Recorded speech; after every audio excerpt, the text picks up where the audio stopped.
Olá, bem-vindos ao canal A Ler Audiobook, Além das Páginas. Continuando a leitura do livro Mentes Brilhantes, Alberto Delissola. Hoje com o capítulo 8, Inimigos da Criatividade. Citação. A função do homem criativo é perceber e conectar aquilo que parece completamente desconexo. William Palmer, escritor. Autoeficácia. De acordo com Bandura, o conceito da autoeficácia refere-se à avaliação que o indivíduo faz de sua habilidade de realizar uma tarefa dentro de um certo domínio. A teoria da autoeficácia prevê que o nível de confiança do indivíduo em suas habilidades é um forte motivador e regulador de seus comportamentos. Bandura defende que o indivíduo que se percebe capaz de realizar uma determinada tarefa faz mais esforço para realizá-la, tem maior motivação para concluí-la e persevera mais tempo na sua realização do que o indivíduo com baixa autoeficácia. Sanches, 2005. Assim, o simples fato de você acreditar que não pode ser criativo já o torna uma pessoa incapaz de realizar qualquer ato criativo. Bloqueios da criatividade. Devido ao fenômeno da autoeficácia, nós precisamos eliminar todas as barreiras mentais que nos previnem de explorar toda a nossa potencialidade criativa. De todas essas barreiras mentais, a mais poderosa é aquela voz em nossa cabeça que fica constantemente nos dizendo diversos motivos pelos quais não somos capazes de fazer algo ou porque nossa ideia não funcionará. Eugene Herzog, autor da série de livros Jogos para o Crescimento Criativo, apelidou essa voz interior de ganido mental. Certamente, essa voz interna tem grande valor na etapa de avaliação e julgamento de uma ideia. No entanto, ela precisa ser suspensa durante o processo de geração de novas ideias. O motivo é simples. Ao suspendermos a censura durante o processo de geração de ideias, mantemos nossa mente livre e sem medo de julgamento, possibilitando o encontro de muito mais possibilidades e ideias.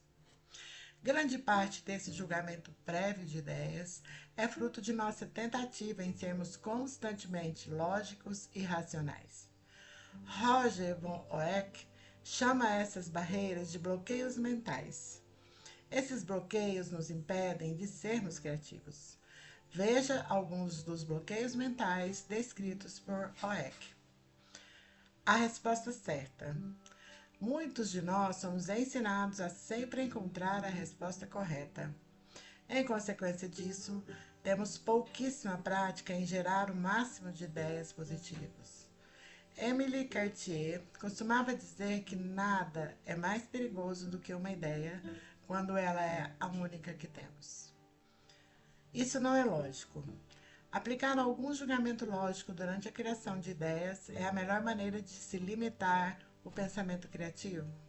Assim, deixe qualquer julgamento para a etapa de avaliação de suas ideias.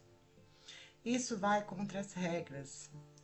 As regras são importantes, no entanto, elas podem levar seu pensamento a um estado de condicionamento. Durante o processo criativo, não devem existir regras, apenas ideias. Picasso, sabendo disso, costumava dizer que todo ato de criação é, antes de tudo, um ato de destruição. Destruição das regras e pensamentos que limitam o processo criativo. Isso não é prático. O questionamento sobre a praticidade de sua ideia é mais um julgamento que se deve evitar. As ideias mais estúpidas podem se tornar brilhantes se não forem ceifadas no período de criação. Às vezes, bastam alguns ajustes no período de avaliação para que elas se tornem úteis. Evite a ambiguidade. Muitas vezes, uma aparente ambiguidade inicial esconde grandes relações entre as ideias geradas. Ao evitar a ambiguidade, você evita o pensamento divergente e acaba por minar seu potencial criativo. Errar é errado. Não é de se admirar que, em uma sociedade meritocrática como a nossa, as pessoas tenham medo de errar. No entanto, Conforme dito anteriormente, dificilmente a sua melhor ideia será a primeira que surgir em sua mente. Assim, o segredo das pessoas altamente criativas é simplesmente ter milhares e milhares de ideias. Se apenas uma delas for realmente brilhante, errar terá valido muito a pena. Não seja tolo. Não se preocupe em soar tolo ou idiota durante a geração de novas ideias.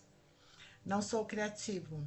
O fenômeno da autoeficácia atinge a criatividade de maneira inacreditável. Assim, como disse Henry Ford, se você acha que pode ou que não pode, você está certo. Adoro essa citação. Um outro grande entrave para o processo criativo é dizer: isso não é da minha área, assim não tenho condições de desenvolver nada por aqui. Muitas das grandes descobertas aconteceram porque um grande especialista invadiu uma área na qual ele não tinha tanto domínio assim.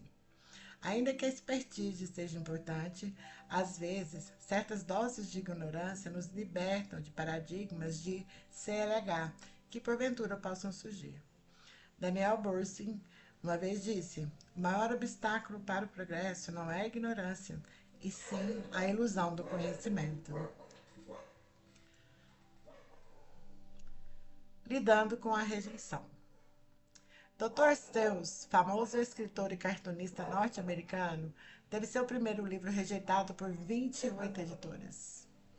Harry Warner, dos estúdios Warner Brothers, disse em 1927: mas quem se interessaria em ouvir os atores falando?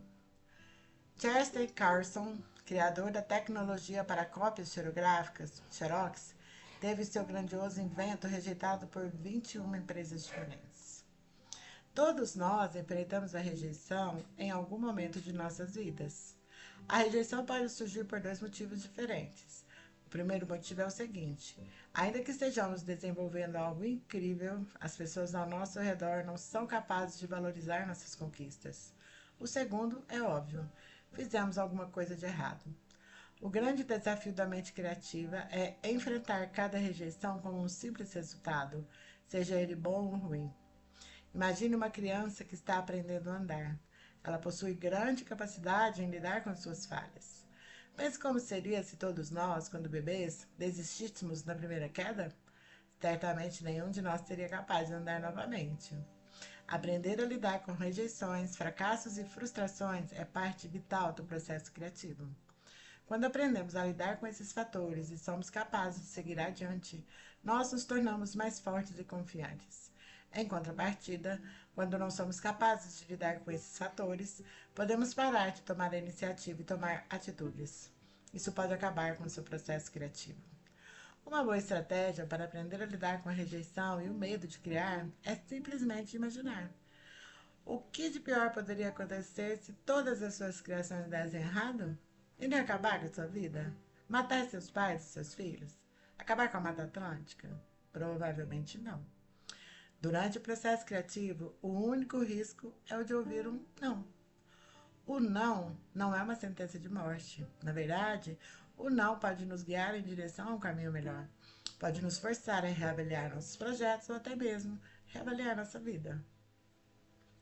Em um mundo cada dia mais globalizado e dinâmico, precisamos desesperadamente de mais pessoas criativas, seja nos negócios, nos relacionamentos profissionais ou até mesmo nas relações familiares.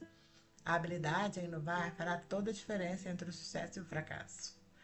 Matthew Holzberg, criador em 1984 de um motor feito de um plástico especial chamado Torlon e 100 quilos mais leve que os motores tradicionais, uma vez disse: se um dia perdemos nossa imaginação, então perderemos nossa habilidade em progredir e evoluir. Basicamente, cada nova ideia é um novo sonho, um novo pensamento. Steve Jobs. Quem não conhece Steve Jobs? Steve Paul Jobs, mais conhecido como Steve Jobs, é um empresário norte-americano, fundador das empresas Apple, Nest e do estúdio de animações Pixar, responsável, dentre outros, pela criação do filme Toy Story. Steve Jobs é considerado uma das pessoas mais criativas da atualidade, sendo responsável pela criação do computador pessoal e, mais atualmente, pela invenção do iPod e seu sucessor, o iPhone. Recentemente, Ele foi convidado para realizar um discurso para os formandos da Universidade de Stanford, nos Estados Unidos. O discurso está transcrito na íntegra logo abaixo. Apesar de esse discurso ser facilmente encontrado na internet, no YouTube, era importante transcrevê-lo aqui. Você perceberá que, inconscientemente, ele seguia todos os passos para uma mente criativa, descritos anteriormente. Além disso, passou por incríveis reveses em sua vida pessoal e profissional, mas utilizou-os como uma forma de continuar avançando. Com a palavra, Steve Jobs. Estou honrado de estar aqui na formatura de uma das melhores universidades do mundo. Eu nunca me formei na universidade. Que a verdade seja dita, isso é o mais perto que eu já cheguei de uma cerimônia de formatura. Hoje eu gostaria de contar a vocês 3 histórias da minha vida. E é isso, nada demais, apenas 3 histórias. A primeira história é sobre ligar os pontos. Eu abandonei o Red College depois de 6 meses, mas fiquei enrolando por mais 18 meses antes de realmente abandonar a escola. E por que eu abandonei? Tudo começou antes de eu nascer. Minha mãe biológica era uma jovem universitária solteira que decidiu me dar para a adoção. Ela queria muito que eu fosse adotado por pessoas com curso superior. Tudo estava armado para que eu fosse adotado do nascimento por um advogado e sua esposa. Mas, quando eu apareci, eles decidiram que queriam mesmo uma menina. Então, meus pais, que estavam em uma lista de espera, receberam uma ligação no meio da noite com uma pergunta. Apareceu um garoto. Vocês o querem? Eles disseram, é claro. Minha mãe biológica descobriu mais tarde que a minha mãe nunca tinha se formado na faculdade e que meu pai nunca tinha completado o ensino médio. Ela se recusou a assinar os papéis da adoção. Ela só aceitou meses mais tarde, quando os meus pais prometeram que algum dia eu iria para a faculdade. E, 17 anos mais tarde, eu fui para a faculdade. Mas, inocentemente, escolhi uma faculdade que era quase tão cara quanto Stanford. E todas as economias dos meus pais, que eram da classe trabalhadora, estavam sendo usadas para pagar as mensalidades. Depois de 6 meses, eu não podia ver valor naquilo. Eu não tinha ideia do que queria fazer na minha vida e menos ideia ainda de como a universidade poderia me ajudar naquela escolha. E lá estava eu, gastando todo o dinheiro que os meus pais tinham juntado durante toda a vida. E então, decidi largar e acreditar que tudo ficaria ok. Foi muito assustador naquela época, mas olhando para trás, foi uma das melhores decisões que já tomei. No minuto em que larguei, eu pude parar de assistir às matérias obrigatórias que não me interessavam e comecei a frequentar aquelas que pareciam interessantes. Não foi tudo assim romântico. Eu não tinha um quarto no dormitório e por isso eu dormia no chão do quarto de amigos. Eu recolhia garrafas de Coca-Cola para ganhar 5 centavos, com os quais eu comprava comida. Eu andava 11 quilômetros pela cidade todo domingo à noite para ter uma boa refeição no templo do Hare Krishna. Eu amava aquilo.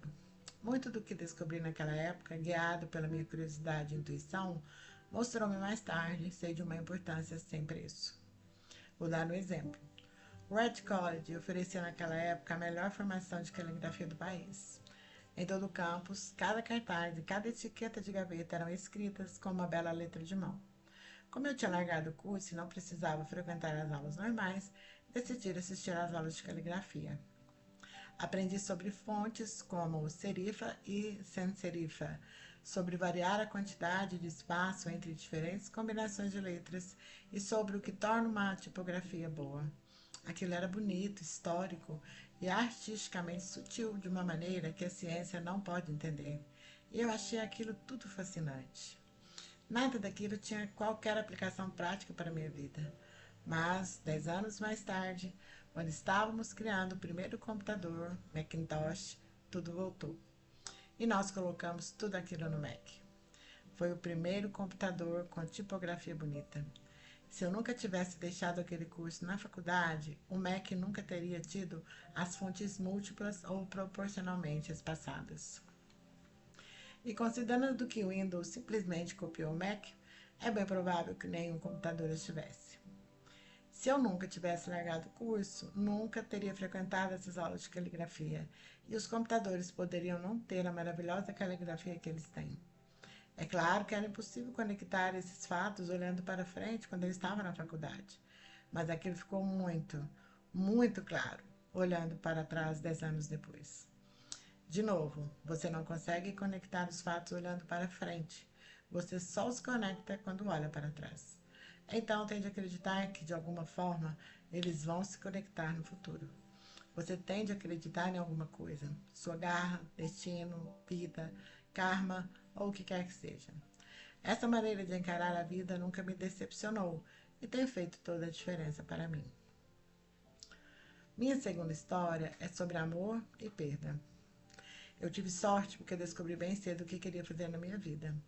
O Uzi e eu começamos a ir para uma garagem dos meus pais quando eu tinha 20 anos.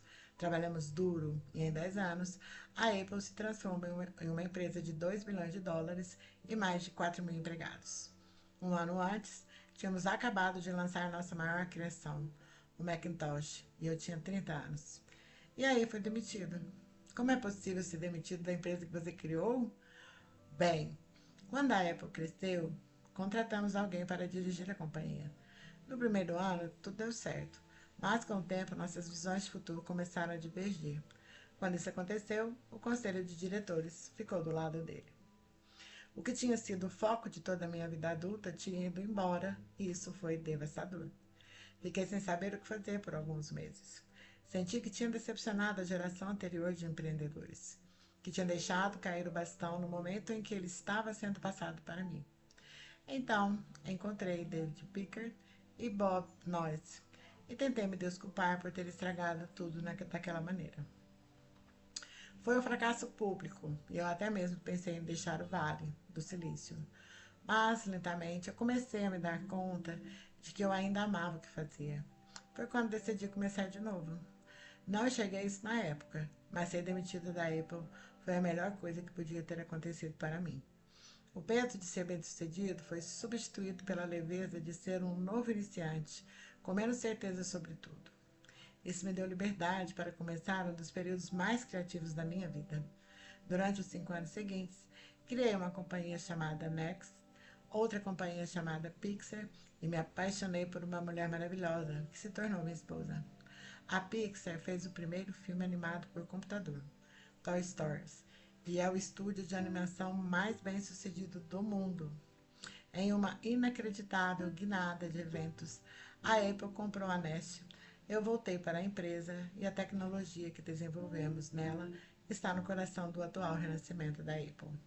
E Lorene e eu temos uma família maravilhosa. Tenho certeza de que nada disso teria acontecido se eu não tivesse sido demitida da Apple. Foi um remédio horrível, mas eu entendo o que o paciente precisava. Às vezes, a vida bate com um tijolo na sua cabeça. Não perca a fé. Estou convencido de que a única coisa que me permitiu seguir adiante foi o meu amor pelo que fazia. Você tem que descobrir o que você ama. Isso é verdadeiro tanto para o seu trabalho quanto para com as pessoas que você ama. Seu trabalho vai preencher uma parte grande da sua vida e a única maneira de ficar realmente satisfeito é fazer o que você acredita ser um ótimo trabalho. E a única maneira de fazer um excelente trabalho é amar o que você faz. Se ainda não encontrou o que é, continue procurando. Não sossegue. Assim como todos os assuntos do coração, você saberá quando encontrar. E como em qualquer grande relacionamento, só fica melhor à medida que os anos passam. Então, continue procurando até você achar. Não sossegue. Minha terceira história é sobre morte. Quando eu tinha 17 anos, li uma frase que era algo assim: se você viver cada dia como se fosse o último, um dia ele realmente será o último. Aquilo me impressionou. E desde então, nos últimos 33 anos, eu olho para mim mesmo no espelho toda manhã e pergunto: se hoje fosse o meu último dia, eu gostaria de fazer o que farei hoje? E se a resposta é não, por muitos dias seguidos, sei que preciso mudar alguma coisa. Lembrar que estarei morto em breve é a ferramenta mais importante que já encontrei para me ajudar a tomar grandes decisões. Porque quase tudo, expectativas externas, orgulho, medo de passar vergonha ou falhar, caem diante da morte, deixando apenas o que é importante. Não há razão para não seguir o seu coração. Lembrar que você vai morrer é a melhor maneira que eu conheço para evitar a armadilha de pensar que você tem algo a perder. Você já está nu. Não há razão para não seguir o seu coração. Há um ano, eu fui diagnosticado com câncer. Eram 7h30 da manhã e eu tinha uma imagem que mostrava claramente um tumor no pâncreas. Eu nem sabia o que era um pâncreas. Os médicos me disseram que aquilo era certamente um tipo de câncer incurável e que eu não deveria esperar viver mais de 3 a 6 semanas. Meu médico aconselhou-me a ir para casa e arrumar minhas coisas, que é o código dos médicos para prepare-se para morrer. Significa tentar dizer às suas crianças, em alguns meses, tudo aquilo que você pensou ter os próximos 10 anos para dizer. Significa dizer seu adeus. Eu vivi com aquele diagnóstico o dia inteiro. Depois, à tarde, eu fiz uma biópsia, em que eles enfiaram um endoscópio pela minha garganta abaixo, pelo meu estômago e pelos intestinos. Colocaram uma agulha no meu pâncreas e tiraram algumas células do tumor. Eu estava sedado, mas minha mulher, que estava lá, contou que quando os médicos viram as células em um microscópio, começaram a chorar. Era uma forma muito rara de câncer pancreático que podia ser curada com cirurgia. Eu operei e eu estou bem. Isso foi o mais perto que eu estive de encarar a morte, e eu espero que seja o mais perto que vou ficar pelas próximas décadas. Tendo passado por isso, posso agora dizer a vocês com um pouco mais de certeza do que quando a morte era um conceito apenas abstrato. Ninguém quer morrer. Até mesmo as pessoas que querem ir para o céu não querem morrer para chegar lá. Ainda assim, a morte é o destino que todos nós compartilhamos. Ninguém nunca conseguiu escapar. E assim é como deve ser, porque a morte é muito provavelmente a principal invenção da vida. É o agente de mudança da vida. Ela limpa o velho para abrir caminho para o novo. Nesse momento, o novo é você. Mas algum dia, não muito distante, você gradualmente se tornará um velho e será varrido. Desculpe ser tão dramático, mas isso é a verdade. O seu tempo é limitado, então não gaste vivendo a vida de um outro alguém. Não fique preso pelos dogmas. Seria viver com os resultados da vida de outras pessoas. Não deixe que o barulho da opinião dos outros cale a sua própria voz interior. E o mais importante, tenha coragem de seguir o seu próprio coração e a sua intuição. Eles, de alguma maneira, já sabem o que realmente quer se tornar. Todo o resto é secundário. Quando eu era pequeno, uma das bíblias da minha geração era a Wild Earth Catalog. Foi criado por um sujeito chamado Stuart Brand e Menlo Park, não muito longe daqui. Ele o trouxe à vida com seu toque poético. Isso foi no final dos anos 60, antes dos computadores dos programas de paginação. Então tudo era feito com máquinas de escrever, tesouras e câmeras Polaroid. Era como o Google em forma de livro. 35 anos de o Google aparecer. Era idealista e cheio de boas ferramentas e noções. Stuart e sua equipe publicaram várias edições de The Whole Earth Catalog. E quando ele já tinha cumprido sua missão, eles lançaram uma edição final. Isso foi em meados de 70 e eu tinha a idade de vocês.